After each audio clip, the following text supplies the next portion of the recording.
인사하겠습니다. 임마누엘. 날짜가 좋습니다. 8월 8일이네요. 8월 8일. 저는 2차 백신까지 맞아가지고 수에 치지 않는다고 합니다. 아무튼 코로나 가운데 계속해서 주님께서 교회를 지켜주시고 우리 성도들을 지켜주셔서 참 우리가 아버지 앞에 예배하는 이 시간들이 방해되지 않고 또 우리가 서로 사랑의 교제를 나누는 것에 어려움 되지 않기를 기도하게 됩니다. 오늘은 사도행전 19장 8절부터 20절까지를 통해서 사도 바울이 두란노 에베소에 있었던 두란노 서원에서 가르쳤던 그 가르침에 대해 살펴보도록 하겠습니다. 지난 시간에는 19장 1절부터 7절을 통해서 그곳에 침례 요한의 세례는 알았지만 주 예수 그리스도의 또 성령에 대해서 알지 못했던 그들에게 바울이 복음을 전했고 그들이 성령의 세례를 받았던 모습을 같이 이렇게 살펴보았습니다. 요한의 세례만 알 뿐 성령을 들어보지도 못했던 사람들, 구원받았다라는 것은 단순히 하나의 지식을 깨달은 게 아니고 성령이 그 안에 내주하시는 것이 구원을 받았다라는 거죠. 지금 내 안에 누가 계시다고요? 알고 계십니까? 느끼고 계십니까? 경험하고 계십니까? 성령이 내 안에 계시다라는 것을 우리가 알고 또 느끼고 경험해 가는 것이 우리가 구원받은 삶의 하나의 정말 중요한 모습이 되겠습니다. 그러면 성령을 어떻게 받을 수 있는가를 우리가 좀 자세히 살펴보았었죠. 하나님께 구할 때 주시겠다고 하셨습니다. 그리고 우리의 믿음을 보시고 주시겠다고 하셨습니다. 우리의 행위가 아니라 하나님께서 선물로 우리에게 주신 것이 성령입니다. 어떻게 할 수 있느냐? 예수님께서 말씀하셨습니다. 바람이 부는 것과 같다. 어디서 와서 어디로 가는지는 모르지만 바람이 불므로 인해서 나뭇잎이 움직이고 우리는 그 바람을 느낄 수 있습니다. 구원받은 사람의 성령 임하심도 이와 같다라고 주님 말씀하셨는데 참 내 안에 하나님이 계신다라는 것 참 이해할 수 없는 진리입니다. 일부 예배 때 지하에서 청년들과 같이 예배 드리는데 나왔던 기도 중에 하나가 하나님은 손으로 지은 전에 계시지 않는다라고 사도행 17장에서 말씀하고 있잖아요. 참 사람의 손으로 우아하게 아름답게 지어졌던 그 성전에도 하나님 계시지 않으신데 자꾸 초라한 내 마음에 나를 이 연약하고 참 보잘것없는 내 몸을 성전 삼으셔서 하나님 내 안에 계신다라는 사실은 우리가 참 감당하기 어려운 것입니다. 온 천하라도 하나님이 참 그 안에 계시지 아니하시는데 내 안에 계시다라는 사실은 정말 우리를 참 벅차게 만드는 진리입니다. 그러면 성령을 받으면 어떻게 되는가? 하나님을 아버지로 예수님을 주님으로 고백하게 된다고. 그리고 매일의 삶 속에서 내 안에 계시는 성령의 인도하심을 따라서 우리는 신앙생활을 할 수 있다라고 말씀을 드렸습니다. 성령께서는 구원받는 그 순간에 우리로 하나님의 것이다라는 도장을 찍으신다고 에베소서에서 말씀하고 계십니다. 뿐만 아니라 내 안에 계셔서 하나님 말씀들을 생각나게 하시고 기억나게 하시고 그래서 하나님 말씀대로 살아갈 수 있는 능력을 공급해 주시는 분이 바로 우리 안에 거하시는 성령입니다. 자, 오늘은 이제 19장 8절부터 일어나는 사건들에 대해서 말씀드리도록 하겠습니다. 제목에서 말씀드렸던 것 같이 두란노에서의 가르침입니다. 사도 바울이 3개월간 회당에 있었고 2년간 두란노 서원에서 가르쳤다라고 지금 기록이 남아 있고요. 나중에 밀레도에서는 내가 3년간 너희와 함께 있었다라고 이야기를 합니다. 참 많은 시간, 이렇게 오랜 시간 있었던 선교지가 없었습니다. 그리고 이 선교지에서의 많은 사역들이 그곳에서 있었고 오늘 어떠한 일들이 있었는지를 같이 이렇게 살펴보도록 하겠습니다. 자, 이제 오늘 8절부터 잠시 보도록 하겠습니다. 자, 8절에 보시면 바울이 회당에 들어가서 석 달 동안 담대히 하나님 나라에 관하여 강론하며 권면했다 이렇게 나와 있습니다. 복음이라고 말하지 않고 있습니다. 그렇죠? 뭐라고 말하고 있습니까? 하나님 나라라고 이렇게 얘기하고 있습니다. 하나님 나라. 그런데 우리가 생각하는 것보다 더 많이 복음서에서는 하나님의 나라에 대해서 이야기하고 있다는 것을 우리는 살펴보아야 됩니다. 사도행전 마지막 절에서도 사도 바울은 로마에서 2년간 가택연금 상황에서도 찾아오는 사람들에게 무엇을 얘기했을까요? 우리 성경을 한번 잠시 펴셔서 확인 한번 하도록 하겠습니다. 사도행전 28장의 마지막 절입니다. 사도행전 28장 마지막 절 같이 한번 읽어보시겠습니다. 시작. 하나님의 나라를 전파하며 주 예수 그리스도에 관한 모든 것을 담대하게 거침없이 가르치더라. 이게 사도행전 마지막 절입니다. 그리고 우리가 흔히 얘기하는 대로 사도행전은 끝나지 않았고 지금도 우리는 해야 될 일이 다 뭡니까? 31절에 바울이 했던 이 일을 끊임없이 바톤을 이어받아서 해야 됩니다. 하나님의 나라를 전파해야 됩니다. 사도 바울이 에베소에서 외쳤던 것이 무엇입니까? 하나님의 나라를 강론하고 권면했다라고 이야기하고 있습니다. 어제 400m 올림픽 이어달리기를 봤습니다. 다른 걸 본 게 아니라 일본 팀을 봤어요. 브라질 리우 올림픽에서 일본 400m 계주팀은 정말 놀라운 기록을 세워서 은메달을 획득을 했습니다. 그리고 그 감독은 담대하게 이야기했습니다. 뭐라고요?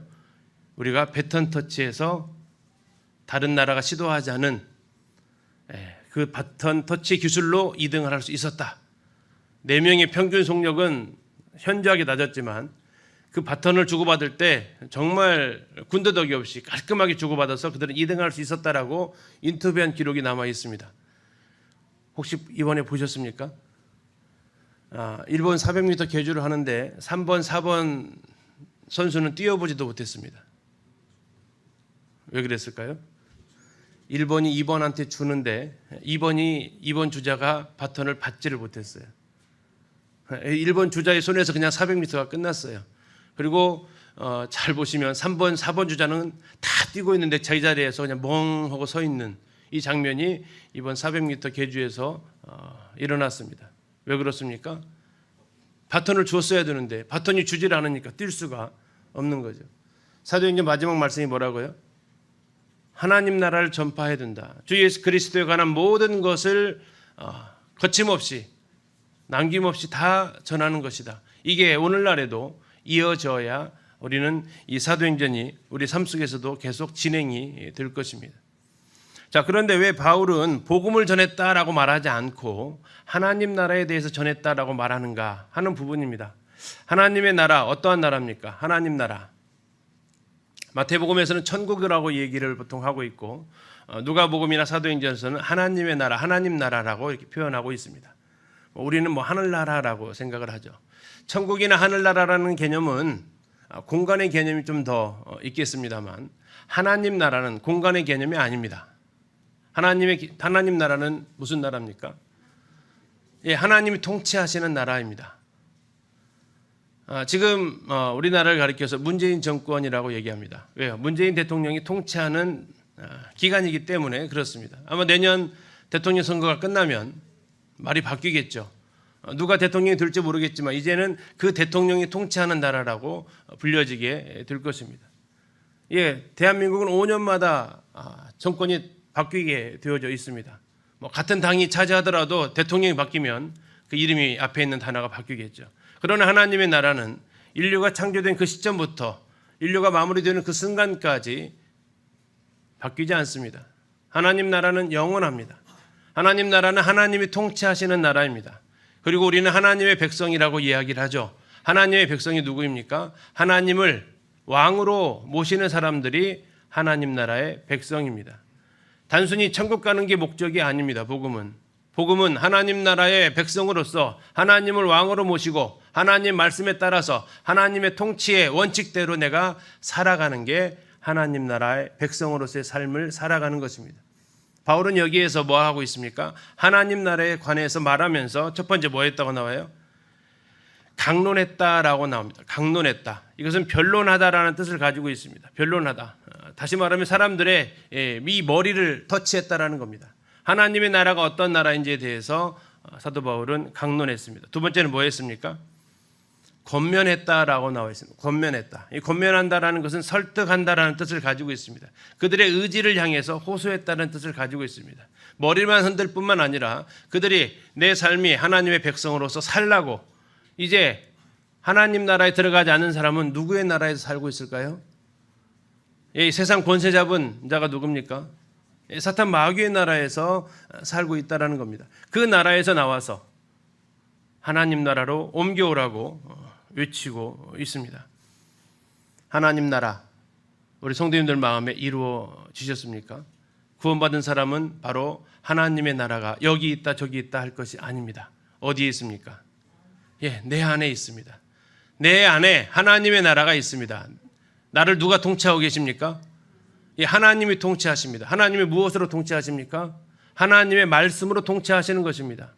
나라에는 법으로 통치한다고 하잖아요. 이 나라는 법으로 통치되어지는 나라입니다. 하나님의 나라는 하나님의 말씀으로 통치되어지는 나라입니다. 그러면 내가 하나님의 백성으로 기꺼이 살겠다 하시는 사람은 뭘 가까이 해야 됩니까? 하나님의 말씀을 가까이 하는 사람이 하나님 나라의 백성으로 살겠다 하는 사람이에요. 나 하나님의 백성으로 살겠다고 하는데 하나님 말씀을 가까이 하지 않는 것은 이건 내 스스로가 모순을 겪고 있는 것입니다. 하나님 나라의 백성으로 사는 것은 하나님의 말씀대로 살아가겠다라는 것입니다. 자, 그런데 사람들의 반응은 일관적이지 않았습니다. 9절 보시면 어떤 사람들은 뭐 했습니까? 순종하지 않았습니다. 순종하지 않았어요. 순종하지 않은 이유를 뭐라고 얘기하고 있습니까? 마음이 굳었다라고 나와 있습니다. 자, 굳었다. 말랑말랑하던 것이 딱딱하게 굳어있는 모습을 보여주고 있습니다. 굳어있으면 어떤 일이 벌어집니까? 땅이 굳어있으면 어떻게 돼요? 씨앗을 심을 수가 없어요. 굳어가지고 하나님의 말씀이 들어가지를 못합니다. 들어가지 않으니까 순종하지 않게 되고요. 자, 2차적으로 또 다른 사람들이 나와 있는데 그들은 또 이번엔 뭐 합니까? 무리 앞에서, 사람들 앞에서 이 도, 하나님 나라의 도, 이 도를 뭐 하고요? 비방하고 있다는 얘기예요.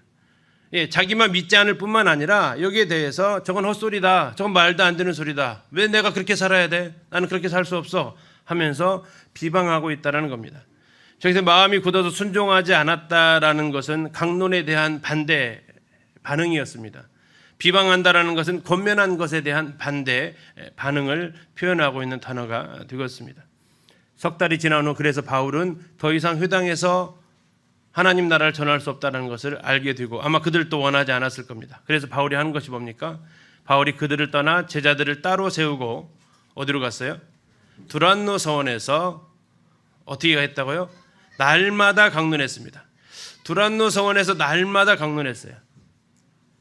자, 회당은 언제만 가죠? 안식일 날 가요. 일주일에 하루 가요. 근데 두란노 서원에서는 며칠 했어요? 일주일에 날마다 했으니까 7일 했어요. 훨씬 더 효과적인 가르침을 할 수 있었죠. 그래서 사도 바울은 이 에베소에서 고린도전서를 쓰는데 고린도전서를 쓸 때 그가 이렇게 얘기합니다. 고린도 성도들한테 나에게 광대하고 유효한 효과가 있는 문이 열렸으나, 광대하고 유효한 문이 열렸다라고 복음을 전하는데 아주 넓은 문이 열렸어요. 하루만 전하다가 일주일 전하니까 얼마나 넓게 열렸겠어요. 그리고 많은 사람들이 이 복음에 따라서 구원을 받는 역사, 또 이제 이 터키 땅에 교회가 세워지는 역사가 일어났습니다. 근데 뭐도 많았다고요? 대적하는 자도 많았어요. 대적하는 자 아까 나와 있었죠. 마음이 굳어서 순종하지 않는 사람들, 무리 앞에서 이 도에 대해서 비방하는 사람들. 우리는 제일 첫 번째 줄은 좋아합니다. 그렇죠? 광대하고 유효한 문이 나에게 열렸다라는 것을 좋아해요. 그런데 우리는 뭐를 싫어해요? 저 대적하는 것은 싫어요. 그런데 드라마를 보세요. 드라마 주인공이 아무 문제 없이 모든 것이 잘 해피엔딩으로 끝나는가요? 아마 그런 드라마 있으면 보시겠어요? 안 보죠. 재미 하나도 없어요. 우여곡절이 있어야 재밌잖아요. 어려움을 헤쳐나가야 재밌잖아요. 방해물이 있어야 재밌잖아요. 그게 무슨 재미입니까? 거기에서 그 주인공의 진정한 면모가 드러나는 거죠. 저런 방해 가운데에서 하나님의 역사가 일어나는 걸 통해서 하나님의 역사가 더 강력하다는 것을 더 보여주는 부분입니다. 자, 이 두란노 서원은 우리 기린노 교회도 두란노가 있습니다. 혹시 몇 층에 있는지 아세요? 2층에 있습니다. 그리고 2층에도 지금 말씀이 전해지고 있죠. 바울이 했던 것처럼 두란노 서원에서 말씀을 전해졌던 것처럼 우리 교회는 2층에서 지금 두란노실에서 복음이 증거되어지고 있습니다. 자, 두란노 서원, 두란노는 사람 이름입니다. 이게 어떤 장소가 이름이 아니고 두란노가 만든 서원이라는 뜻이에요. 두란노라는 사람이 지은 건물, 그리고 그 건물에 서원이 있었다라고 보통 이야기를 합니다. 그리고 그 문헌에 보면 이 건물은 학교로 사용이 되어졌다고 합니다. 학교로 사용되어지는데 여기는 굉장히 더운 도시이기 때문에 하루 종일 수업을 할 수 있는 게 아니고 시원할 때 수업을 합니다. 그래서 보통 저희들이 이제 동남아를 가거나 이쪽 지중해 쪽 그 여름철에 가게 되면 일상 시작이 7시예요. 그 11시 정도 되면 이제 쉬어야 됩니다. 한 번은 그 그리스의 데살로니가를 도착을 했는데 12시 좀 넘어서 갔어요. 근데 문제가 생겼어요. 무슨 문제가 생겼냐면 가게들이 다 문을 닫고 있어요. 오늘 쉬는 날이에요 했더니 아니요, 이때는 더워서 일을 못 한대요. 그래가지고 다 쉬러 들어갔대요. 그래가지고 한 3시, 4시 되면 그때 다시 문을 연대요. 와, 그런 나라가 있어요. 그렇죠? 한 중간에 11시부터 3시까지 한 서너 시간 그냥 가게 문을 닫고 쉬는 거예요. 왜? 너무 더우니까 사람이 안 나온대요. 그러니까 문 열어봐도 손님도 없으니까 주인도 쉬는 시간이 필요하대요. 캄보디아 갔더니 태국 갔더니 마찬가지예요. 너무 더워가지고 11시부터 2시까지가 점심시간이에요. 3시간이나 점심시간을 주더라고요. 왜 그럴까요? 그래서 저희들 처음에는 그랬어요. 참 나라가 못 사는 이유가 있구나. 섣부른 생각으로 처음 방문해서 그랬어요. 진짜 뭔 점심시간을 3시간을 줘. 우리 점심 20분이면 다 먹고 끝나는데 못 사는 이유가 있구나 그랬어요. 근데 거기서 한 일주일 살아보니까요, 그 시간에 잠 안 자고 쉬지 않으면 못 돌아다니겠더라고요. 그래서 그분도 이해가 갔어요. 얼마 시간도 지나지 않아서. 근데 바로 여기가 그런 상황이었다는 얘기입니다. 그래서 이 11시부터 오후 4시까지 이 시간은 그 서원이 비어있는 시간이에요. 그리고 그 빈틈을 공략한 게 누구예요? 사도 바울이었다고요. 사도 바울이 그 전체를 홀을 내서 빌린 게 아니라 그 두란노라는 사람이 학교로 쓰기 위해서 세운 건물인데 사용 안 하는 시간대가 있었다고요. 그 시간대가 무슨 때라고요? 굉장히 더울 때. 그래서 문헌에 보면 오전 11시에서 오후 4시까지 이 건물이 비어 있어요. 더워가지고.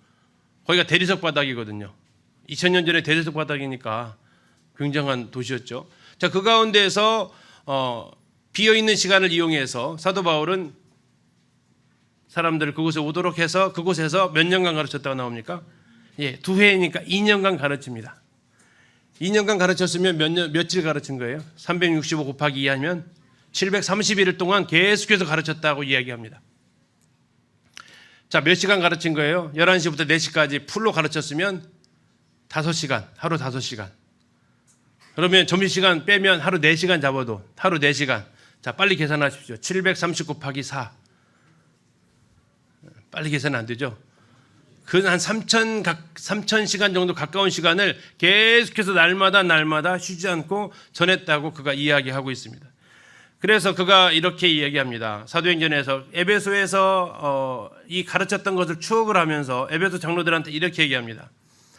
유익한 것은 무엇이든지 공중 앞에서나 각 집에서나 거리낌 없이 여러분에게 전하여 가르치고 여러분이 아는 바와 같이 이 손으로 나와 내 동행들이 쓰는 것을 충당했다. 가르치는 것만 한 게 아니라 사도 바울은 그럼 뭐 했다는 얘기예요? 그 수란노 서원에서 가르치는 시간은 빼고는 7시부터 11시까지는 일을 했고 11시부터 4시까지는 가르쳤고 해가 지는 5시부터 또 저녁까지는 또 일하고 공중 앞에서 두란노 서원에서만 가르친 게 아니라 어디서 가르쳤대요? 또 공중 앞에서나 각 집에 가서까지도 저녁에는 또 신방을 하신 거죠. 이렇게 몇 년간을 사셨다고요? 2년간 사셨대요. 어떻게 할 만하시겠습니까? 참 바울이 했던 말이 이해가 가죠. 광대하고 유효한 문이 열렸다. 반대 세력도 있었지만 사람들이 계속해서 말씀을 들으러 왔으니까 했을까요? 오는 사람 없어도 했을까요? 있으니까 한 거죠. 광대한 문이 열린 거예요. 들으러 오는 사람이 있었다라는 거예요.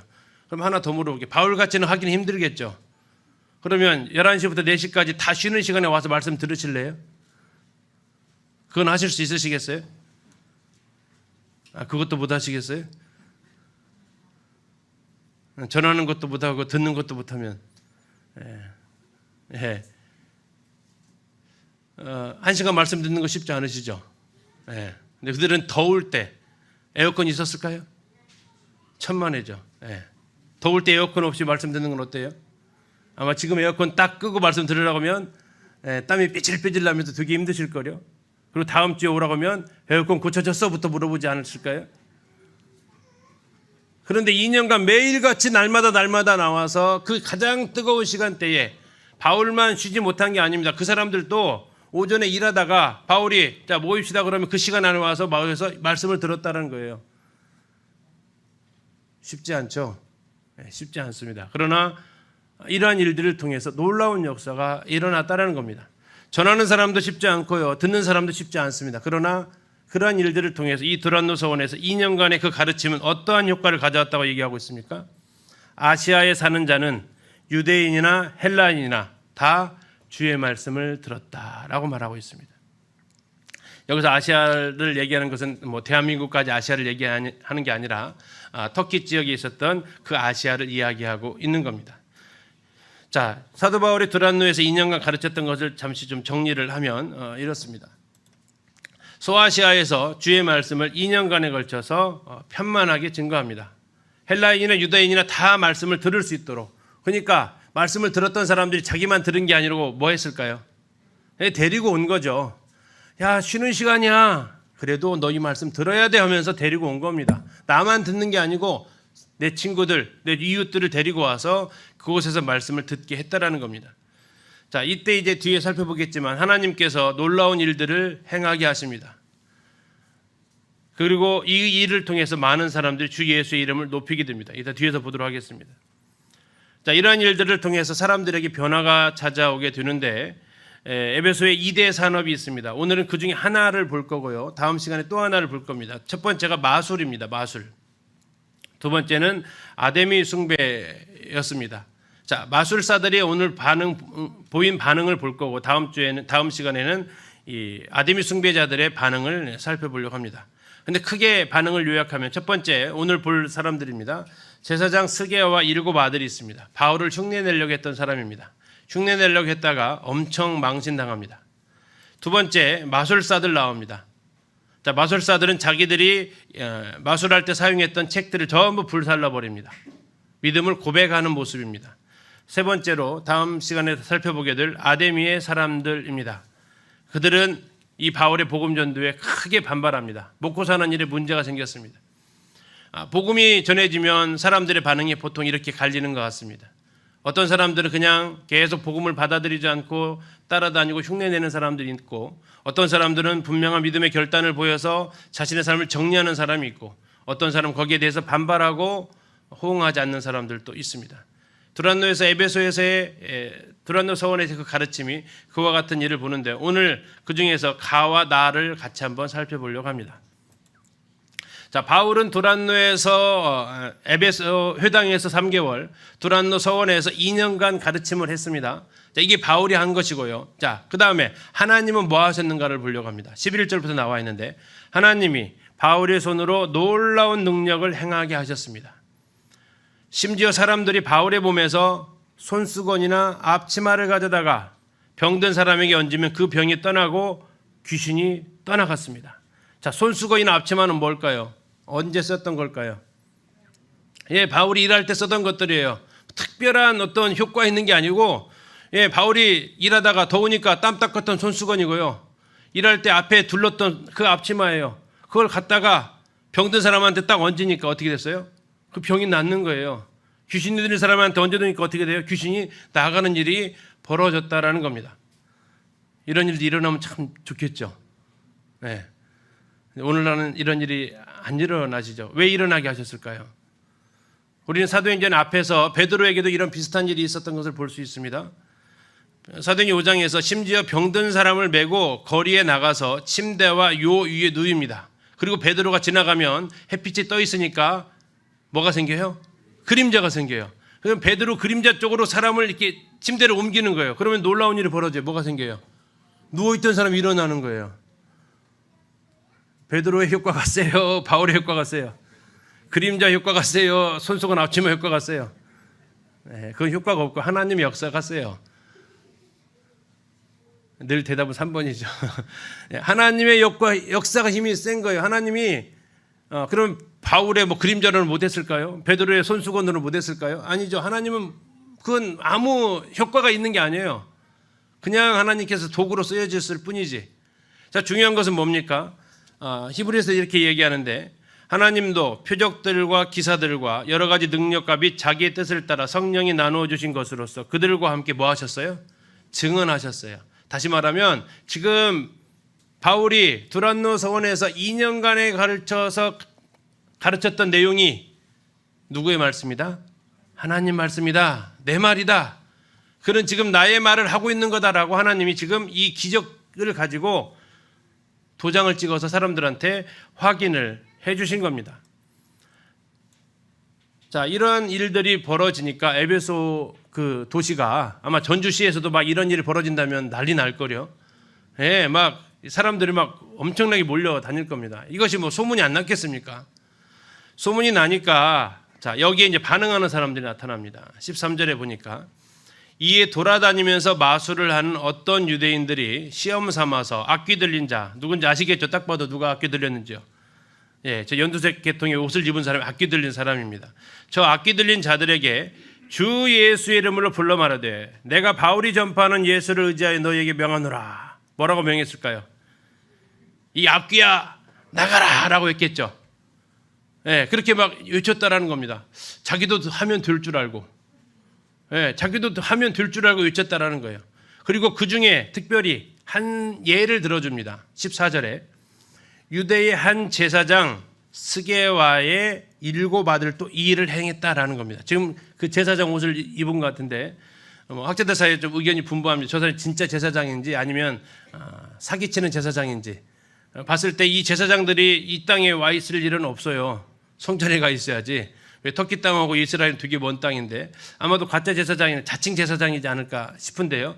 아무튼 자기를 그래야 제사장 정도는 된다고 해야 사람들한테 인정을 받으니까 그 사람들이 와가지고 똑같이 한 거예요. 뭐라고 했을까요? 내가 바울이 전파하는 예수를 의지하여 너에게 명하노니 악귀야 나가라 라고 외친 거죠. 어떤 반응이 나타났을까요? 15절이 참 재밌습니다. 15절 같이 한번 읽어보실까요? 시작. 악귀가 대답하여 이르되 내가 예수도 알고 바울도 알거니와 너희는 누구냐 라고 외친 거예요. 아주 그냥 악귀가 화가 단단히 났어요. 넌 뭔데 라는 거죠. 넌 뭔데. 귀신이 말하는 소리 들어보셨어요?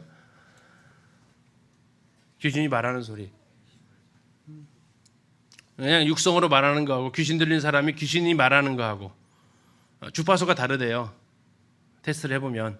그러니까 정말 악귀가 말한다라는 것을 알 수 있다라는 거예요. 그냥 그 사람이 음성을 변조한 게 아니라 자기는 똑같이 말하는데 그 악귀가 말한다고 성경에서도 말하고 있어요. 그리고 테스트를 해보면 악귀가 말하는 건 주파수가 다르대요. 자, 이렇게 한다고 했는데 이 악귀가 뭘 얘기하고 있어요? 내가 누구를 안다고요? 예수를 안대요. 자, 복음서에 보면 귀신들이 예수님 나타나면 알아봐요, 못 알아봐요? 귀신같이 알아보잖아요. 그렇지? 귀신이니까 귀신같이 알아봤어요. 그럼 뭐라고 그래? 예수님을 뭐라고 불렀어요? 하나님의 거룩하신 분입니다. 막 이렇게 알아봤어요. 어떻게 그렇게 알아볼 수 있었을까요? 귀신의 뿌리가 뭐예요? 귀신의 뿌리가 천사였어요. 타락한 천사. 하나님이 그들을 지으셨거든요. 그러니까 이들이 원래는 귀신 되기 전에 천사였단 말이에요. 그러니까 자기를 지으신 자기를 지으신 예수님이 자기를 지으셨거든요. 그러니까 알아볼 수 있죠. 그래서 여기 쓰여져 있는 내가 예수도 알고의 이 알고는 뒤에 나와 있는 바울도 알거니와 한글로는 같죠. 근데 헬라어로는 다른 단어가 쓰였어요. 저기 내가 예수도 알고의 저 알고는 어떤 뜻을 가지고 있냐면 내가 그분의 본질을 속속들이 알고 있다라는 거예요. 내가 하나님의 아들이라는 것을 경험적으로 알고 있다라는 그 알고예요. 그러니까 예수님에 대해서는 내가 아주 오래전부터 잘 알고 있었던 분이다라는 얘기예요. 근데 또 누구도 안 돼요? 바울도 안 돼요. 바울도 안다에 쓰여진 이 바울의 안다는 얘기는 내가 바울의 이름을 들어봤다라는 거예요. 그러니까 뭐 바울이 더 오래 살았어요? 귀신이 더 오래 살았어요? 귀신이 훨씬 오래 살았죠. 근데 요 근래에 예수님 이름으로 말하고 다니는 한 선지자가 있다라는 거죠. 그가 바울인데 바울 이름을 들어봤다라는 얘기예요. 어디서 들어봤을까요? 네, 바울이 그 전에 귀신을 쫓아낸 적이 있었잖아요. 어디서 쫓아냈어요? 저 구브로에서 바예수 그 무당 들린 그 사람한테 한 적이 있고요. 16장 빌립보에서 귀신 들린 소녀 있었잖아요. 쫓아냈거든요. 귀신은요, 네트워크가요, 우리 SNS보다 더 빨라요. 소문이 다 나요. 야, 바울이 돌아다니면서 예수님의 이름으로 귀신 쫓아낸다. 들은 거죠. 그리고 여기 와서도 좀 뭔 일을 하고 있었어요. 이런 일이 있었던 거예요.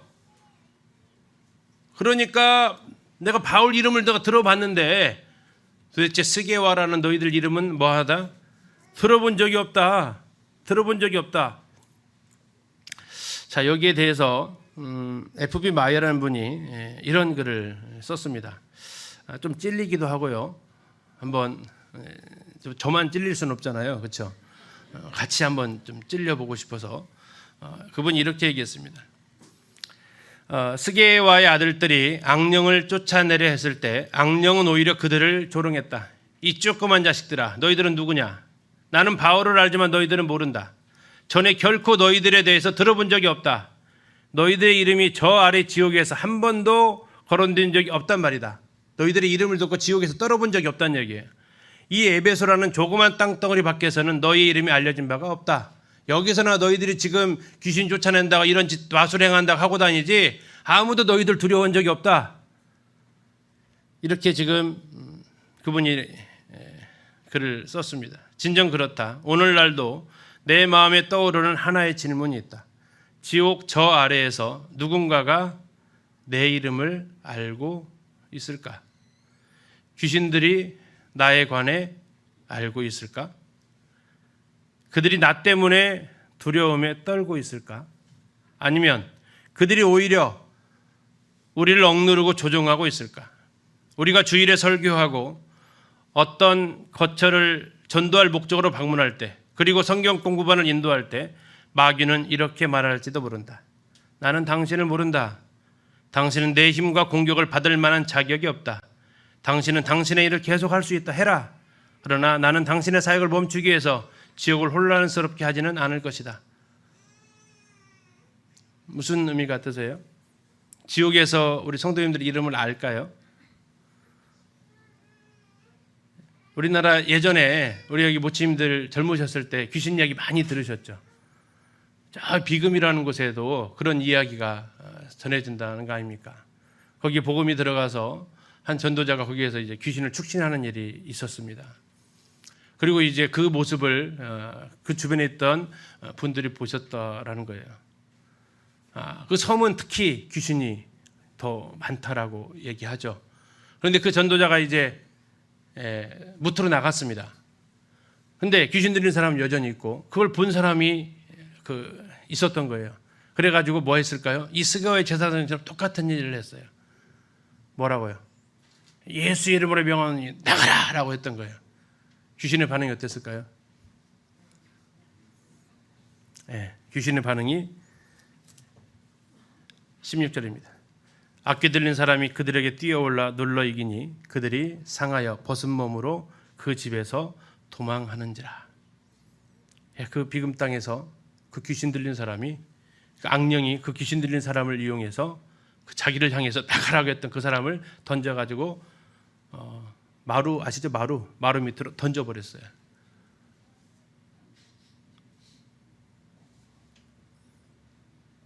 스게와의 제사장이 바울이 전하는 예수의 이름으로 너희에게 명하노니 귀신아 나가라 했을 때 귀신이 어떻게 했다고요? 악귀 들린 사람이 그들에게 뛰어올라 눌러서 이겼어요. 그리고 그들을 때렸어요. 그래가지고 혼비백산해가지고 옷이 벗어지는 줄도 모르고 그들은 도망갔다라고 나와 있습니다. 여기 뛰어올랐다라는 얘기는 마치 표범이 맹수들이 먹이를 덮치듯이 그렇게 뛰어오르는 모습을 말하고 있습니다. 한 번은 중국도 귀신이 많아요. K 그분 아는데 K 선교사가 그곳에서 이제 농가 주택에 가서 귀신을 쫓아내는 일을 했어요. 뭐 귀신을 쫓아내러 간 게 아니라 복음을 전하는데 자꾸 방해를 하는 거예요. 귀신 들린 사람이. 그래가지고 이제 그분을 해가지고 축신을 하는데 이 귀신이 눌려 있다가 그냥 다른 분들은 그냥 가만히 계시면 괜찮은데 옆에 있던 한 분이 나가라라고 한 거예요. 그러니까 이제 이분이 갑자기 고개를 확 돌리더니 그 사람을 딱 째려보더래요. 넌 뭔데? 이런 얘기 드시면 귀신 무서워지세요? 아니면 나도 한번 싸워보고 싶으세요?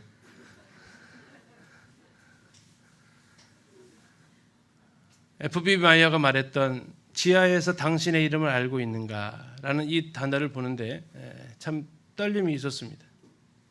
물론 지금처럼 바울이 살았던 사도들이 살았던 시대처럼 그렇게 뭐 강력한 축신의 역사가 일어나는 시대는 아닙니다. 그러나 없다고도 볼 수 없죠.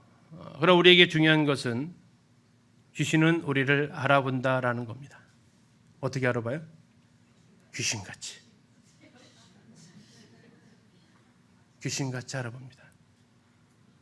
그런데 미리 예방접종을 하나, 백신을 하나 놔드리는 것은 귀신이 하는 말은 믿지 마세요. 귀신이 하는 말은 다 거짓말이에요. 자, 예를 들어서 내가 저 사람 나 앞에 오지 못 오게 해주세요. 막 이렇게 떨었다고 생각해 보세요. 그 이야기 들으면 어떠실 것 같으세요? 우리 모처님이 딱 가는데 점집에 있었던 그 귀신 들린 사람이 저 사람 오지 마세요. 점괘가 안 나와요. 이러면 어떠실 것 같으세요? 아마 어깨에 힘 좀 쫙 들어갈 거요. 야, 귀신이 나를 알아보네. 내가 이렇게 참 성령이 이렇게 충만한 이것을 알아보네 하면서 엄청 교만할 거예요. 그렇죠?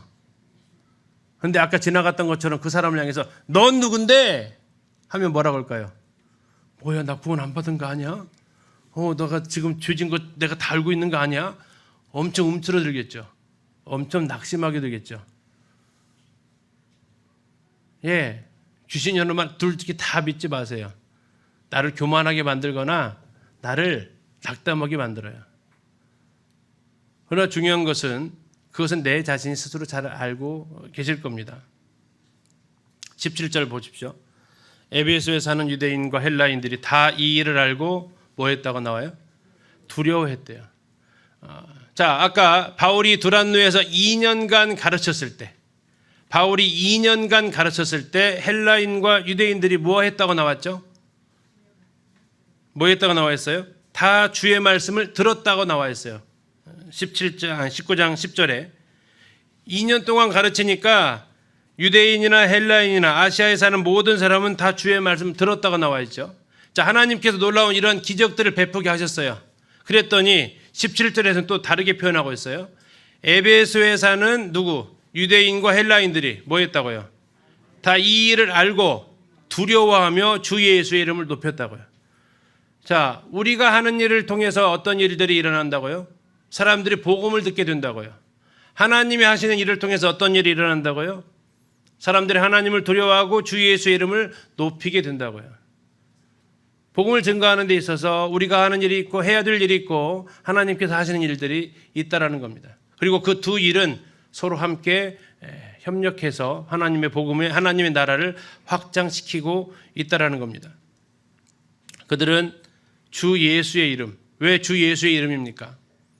아까 그들이 전했던 것이 뭐예요? 바울이 전하는 예수의 이름을 했잖아요. 바울이 전한 예수의 이름으로. 바울이 중요한 게 아니라 예수의 이름이 중요했던 거죠. 그 예수의 이름이 무엇이길래 이렇게 이런 사람들이 귀신이 알아보고 귀신이 대적하고 방해하고 굴복하고 이런 일들이 일어나는가? 그들에게 두려움과 떨림이 되었습니다. 그리고 18절입니다. 믿은 사람들이 많이 와서 자복하여 행한 일을 알립니다. 자, 믿은 사람들이 많이 와서 자복했다고 합니다. 뭘 자복했을까요? 그렇죠. 죄를 자복하는 일이 벌어지는 것입니다. 왜? 하나님 앞에서 숨길 수 없단 말이죠. 귀신이 귀신같이 한다면 하나님 어떻게 하세요? 모든 걸 다 아시는 분 앞에서 무엇을 숨기겠습니까? 숨겼다가 귀신한테 그렇게 귀신에게 뛰어올라서 낭패를 당했던 모습들을 보면 하나님 앞에서 숨기면 얼마나 큰 부끄러움과 망신을 당하겠습니까? 믿은 사람들이 많이 와서 자복합니다. 행한 일을 알립니다. 아마 자기가 잘못했던 것들에 대해서 고백할 수밖에 없을 겁니다. 하나님의 역사가 일어나게 되면, 하나님의 강한 임재하심이 일어나게 되면 우리 가운데서 그런 일들이 일어날 겁니다. 내 입으로 내가 행한 일들을 자복하게 되고 내가 죄악을 행했던 것들에 대해서 회개하게 될 것입니다. 대한민국 1907년도 평양에서 그 대회개 운동이 일어났을 때 일어났던 역사이기도 하잖아요. 그래서 한국교회는 자꾸 어게인 1907을 외치지만, 그러나 중요한 것은 내 삶에서 먼저 하나님 앞에 와서 자복하고 하나님 앞에 와서 내가 행한 일에 대해서 시인하는 이 과정이 필요합니다. 19절입니다. 또 마술을 행하던 많은 사람이 그 책을 모아 가지고 와서 모든 사람 앞에서 불사르니 그 책값을 계산한 즉 은 5만이나 되더라. 자, 아까 마술을 행하던 사람들이 있었습니다. 그 사람들과 이 사람들은 좀 다른 사람들입니다. 13절에 있었던 사람들은 어떤 그 이적 같은 신기한 이런 일들을 통해서 무당을 내어쫓는 그들을 가리킨다면, 이 19절에 있는 이 마술을 행하던 사람들은 책 같은 것을 이용해서 이런 일적들을 행하는 사람들입니다. 그런데 스스로 알게 됩니다. 이것은 전부 다 헛된 것이고 귀신의 장난이었다는 것을 알게 되고, 진정한 하나님 한 분밖에 신이 없다라는 것을 그들이 알게 됩니다. 그리고 와서 했던 행위가 뭡니까? 자기들이 사용했던 책을 모아 가지고 와서 모든 사람 앞에서 불사릅니다. 왜 모든 사람 앞에서 했을까요? 공개 사과하는 거죠. 너희들 속였습니다. 내가 사람들을 속였습니다 하면서 그 사람들 앞에서 다 그대로 했던 것들을, 젊게 보는 책들을 다 불살라 버립니다. 근데 그 돈이 얼마라고요? 은 5만. 은 5만이 얼마 정도의 값어치가 될까요? 아마 이 은 5만으로 쓰여진 단어를 보면 하나당 은 1드라크마라고 계산을 할 수 있습니다. 1드라크마는 데나리온과 같은 가치를 가지고 있어서 하루 1당입니다. 자, 오늘날의 돈의 화폐로 계산하게 되면 일당 10만 원 잡을까요? 적게 불어서 최저 시급 계산하면 10만 원 약간 안 되겠지만 그냥 계산하기 쉽게 10만 원 잡습니다. 자, 5만 곱하기 10만 50억입니다. 50억. 그 책값을 다 불살랐더니 오늘날의 돈의 가치로 계산해 보니까 얼마라고요? 만 곱하기 만이 1억이에요. 놀라지 마세요. 50억 가치가 나서 50억. 얼만큼 태웠을까요? 제가 봤을 때 며칠 태웠을 것 같아요. 정말. 그리고 그 마술 행하던 사람이 아마 다 가지고 나와서 태운 것 같아요. 너도 나도 다 가지고 태워놨을 것 같아요. 그리고 그것이 워낙 많은 액수를 차지하니까 대략 따져봐도 은 5만 원 되겠다라는, 약 한 50억의 가치, 절반 딱 디스카운트해도 약 25억 원의 가치를 갖다가 다 태워봐요. 지금도 25억 원어치 책 태우라면 한참 태워야 될 거예요. 그럼 그들은 왜 이렇게 책을 태웠습니까? 예수 그리스도를 알고 나서, 믿고 나서 지금까지 해왔던 것이 하나님을 대적하는 행동이었고 하나님 알지 못한 행동이었고, 이런 것들을 하나님 앞에 이제 자신의 행동을 통해서 믿음을 고백하는 겁니다. 그러면 여러분은 예수 그리스도를 믿고 난 뒤에 무슨 질문을 할 것 같아요? 무엇을 태우셨습니까?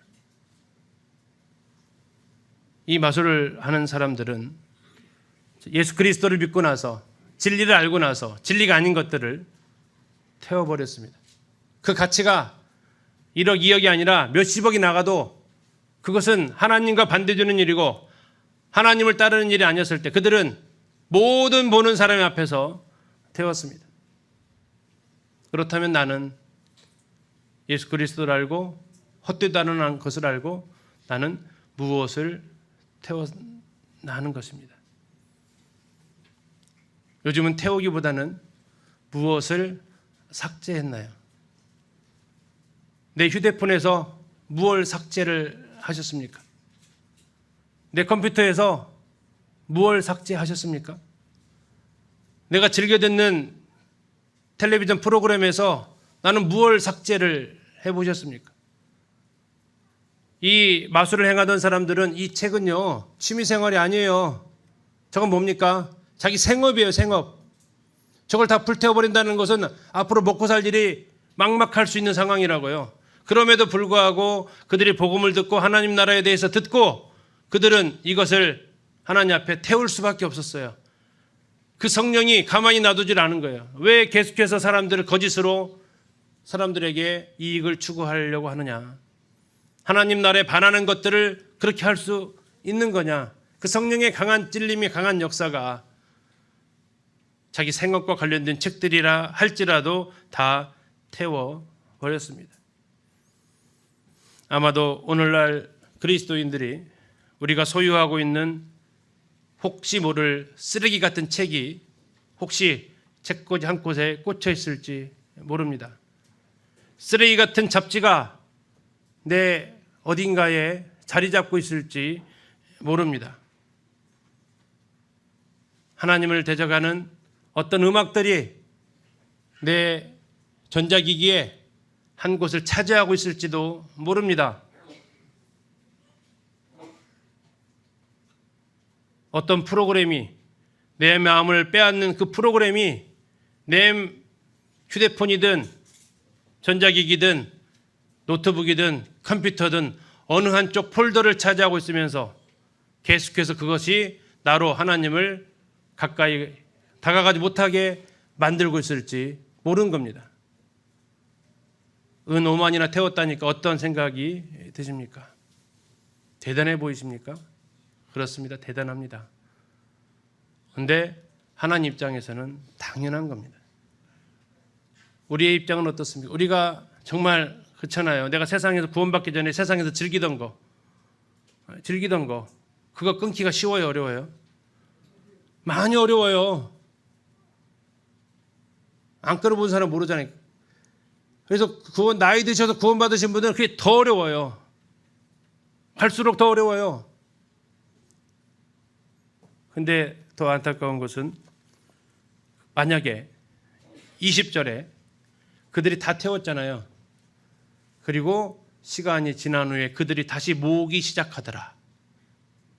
여러분 어떻게 될까요? 20절에 얼마 지난 후에 그들은 다시 태웠던 책들을 다른 곳에서 다시 모아들이기 시작하더라면 어땠을까요? 뭐 하는 짓이냐 이거죠. 그렇죠? 우리가 구원받을 때 아마 그러한 마음으로 태워버렸던 것들이 있었을 겁니다. 삭제해버렸던 것들이 있었을 거예요. 근데 구원받고 시간이 지나면서 뭐 할 수 있다고요? 예, 다시 복원시키는 거죠. 다시 삭제했던 것들 다시 원위치시키는 거죠. 뭐라고 하면서 괜히 지웠지, 괜히 태워버렸지 하면서 아니요. 20절은 어떻게 끝납니까? 주의 말씀이 힘이 있어 흥왕하여 세력을 얻으니라. 주의 말씀이 힘이 있습니다. 그 주의 말씀이 마술을 행하던 사람들의 그 책을 다 태워버리게 만들었습니다. 내 삶 속에서 하나님의 말씀이 어떠한 영향력을 가지고 있나요? 우리는 하나님의 말씀으로 구원받았습니다. 이걸 부인하실 분 단 한 분도 안 계실 겁니다. 부인하게 되면 구원을 못 받은 거죠. 우리는 주님의 말씀으로 구원받았습니다. 그리고 그 말씀은 나를 지옥의 권세에서 건져냈습니다. 그리고 그 말씀은 지금도 계속해서 내 삶에 힘을 가지고 역사하고 있는가 하는 것입니다. 주님 말씀하시면 내가 나아가고 주님 말씀하시면 내가 멈춰서는 것. 구원받았다라는 것은 뭡니까? 한마디로 정의하면 하던 것을 멈추는 것이고 안 하던 것을 하는 것입니다. 마술사들이 계속해서 해오던 마술 책을 멈춰버렸습니다. 안 하던 회개하고 자기 일을 고백하던 이런 일들 해본 적이 없었던 그들이 그 안 하던 것을 다시 시작을 했습니다. 그런데 복음서에서 안타깝게 어떻게 하나님 예수님께서 외치십니까? 개가 그 토하였던 것을 다시 먹고 돼지를 아무리 씻겨두면 뭐합니까? 다시 시궁창으로 들어가는 일들이 왜 그런 일이 벌어집니까?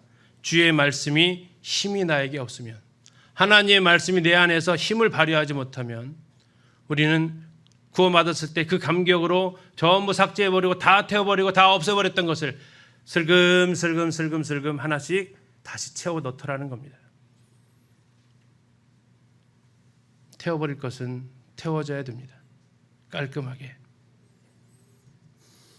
우리는 두란노 서원에서 바울이 2년간의 하나님 나라의 가르침에 대해서 보았습니다. 아시아에 사는 유대인들과 헬라인들이 다 주의 말씀을 들었고 계시록에 나와 있는 소아시아 7교회가 이때 개척이 되었을 것입니다. 그리고 골로새서를 읽어보면 2장에서 그렇게 얘기하죠. 내가 너희 얼굴을 본 적도 없고 너희도 나를 본 적이 없다. 그런데 그곳에 교회가 세워졌다라는 겁니다. 그것은 복음을 듣고 그곳에 가서 에오리도가 복음을 전했기 때문이죠. 바울은 자기 손으로 일했습니다. 시원한 시간에. 그리고 모두가 쉬는 시간에 그는 힘써 말씀을 가르쳤습니다. 그리고 그 말씀이 2년간에 걸쳐서 하나님의 능력의 말씀이 흥왕했다라고 이야기하고 있습니다. 우리 성도님들 말씀 듣기에, 말씀을 읽기에 더 힘을 쓰셔야 됩니다. 왜요?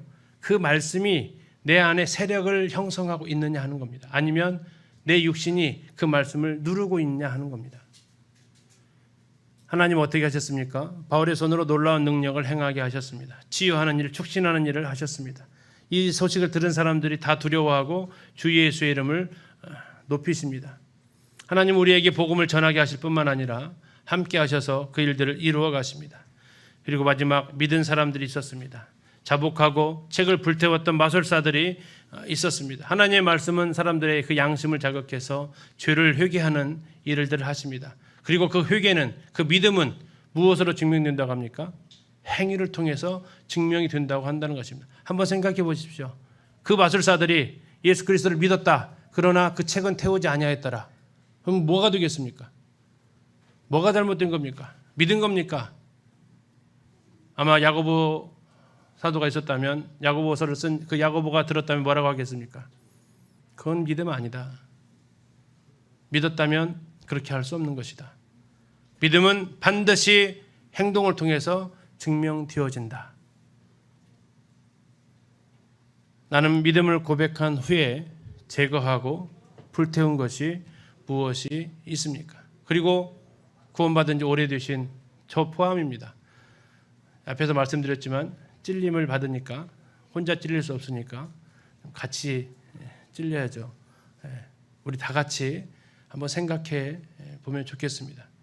구원받은 후에 정리했던 것들 어느새 스물스물 하나씩 다시 채워가고 있지는 않는가? 다 필요 없다고 여겼던 것들 어느새 다시 나의 필수품의 자리에 들어와 있지는 않은가? 그러면 다시 주님께서 우리에게 말씀하시는 것은 너의 그 첫사랑을 다시 회복하라고. 아닌 것은 불태우라고 주님 우리에게 권면하십니다. 에베소서의 가르침처럼 우리 전주 기린노교회에서 계속해서 가르침을 통해서 하나님의 말씀이 흥왕하여 우리의 삶이 하나님의 말씀에 따라서 변화되어지기를 계속 기도합니다. 감사합니다.